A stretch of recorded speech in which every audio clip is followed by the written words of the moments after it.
Hi all, எல்லாருக்கும் வணக்கம். இன்றைக்கி வந்து நான் ஒரு ஆந்திரா ஸ்பெஷல் டிஷ்ஷுன்னு சொல்லலாம். நெல்லூர் ஸ்பெஷல். ஆந்திராவில் நெல்லூரில் வந்து இது ரொம்ப ஸ்பெஷலாக இருக்கும். நீங்கள் செஞ்சு பார்த்திங்கன்னா சூப்பராக இருக்கும் இது டேஸ்ட்டு. நான் வந்து சிறிப்பருப்பு வச்சு பண்ணிகிட்ருக்கேன். இது பாசிப்பருப்பு. இது வந்து ஃபஸ்ட்டு பாசிப்பருப்பு வந்து போட்டு நம்ம வந்து ஃபஸ்ட்டு வந்து ஃப்ரை பண்ணிக்கணும். நாங்கள் காமிக்கிற கிளாஸ் வச்சு நான் ஒரு கிளாஸ் பருப்பு எடுத்திருக்கேன். அந்த பருப்பு வந்து நம்ம நல்லா மீடியம் ஃப்ளேமில் வச்சு ஃப்ரை பண்ணணும். கொஞ்சம் ப்ரௌன் கலர் வர வரைக்கும் நம்ம ஃப்ரை பண்ணிவிட்டு அடுப்பு ஆஃப் பண்ணிவிட்டு 2 வாட்டி கழுவி நம்ம வந்து குக்கர் விசில் கொடுக்கணும். அதில் வந்து நம்ம பச்சை மிளகா, வெங்காயம், தக்காளி, 2 பெரிய தக்காளி, ஒரு வெங்காயம், ஒரு 4-5 பச்சை மிளகா போட்டு கொஞ்சம் மஞ்சத்தூள் வந்து போட்டுக்கிட்டு நம்ம ஒரு 5-6 விசில் கொடுக்கணும். கொஞ்சம் மீடியம் ஃப்ளேமில் வச்சு பருப்பு நல்லா வேகணும். வேகிற வரைக்கும் நம்ம விசில் கொடுக்கணும். கொடுத்துட்டு இது வந்து நீங்கள் ஃபஸ்ட்டு ட்ரை பண்ணி பாருங்கள். சூப்பராக இருக்கும். இட்லிக்கு, தோசைக்கு, சாதத்துக்கு ரொம்ப நல்லாயிருக்கும். நான் எலுமிச்சை பழம் காமிச்சல, அது வந்து நான் எப்போ போடுறேன்னு சொல்கிறேன்.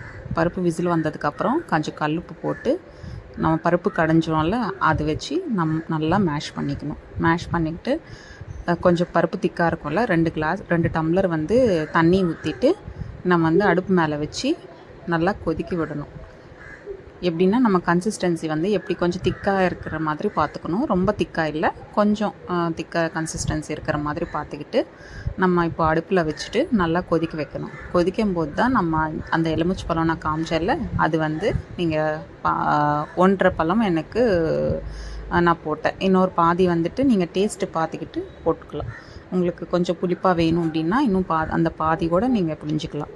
போட்டு கொஞ்சம் சிம்மில் வச்சுட்டு எலுமிச்சை பழம் போட்டதுக்கப்புறம் கொஞ்சம் சிம்மில் வச்சு இப்படி கொதிக்கும் போது வந்துட்டு நம்ம இப்போ தாளிக்கணும்.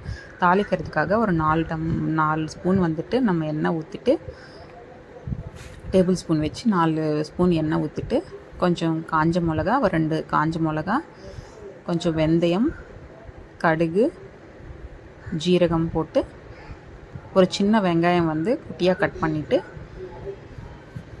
வெங்காயம் போடணும். வெங்காயம் வந்துட்டு நல்லா ஃப்ரை ஆகணும். ப்ரௌன் கலர் வர வரைக்கும் ஃப்ரை பண்ணிவிட்டு கொஞ்சம் கருவேப்பிலை போட்டு உடனே வந்து நம்ம பருப்பில் வந்து கொட்டிடணும். கொட்டின உடனே நம்ம அதில் போட்ட உடனே நம்ம அடுப்பை ஆஃப் பண்ணிடணும். ரொம்ப கொதிக்க வைக்கக்கூடாது. அந்த ஃப்ளேவர் வந்து போயிடும்.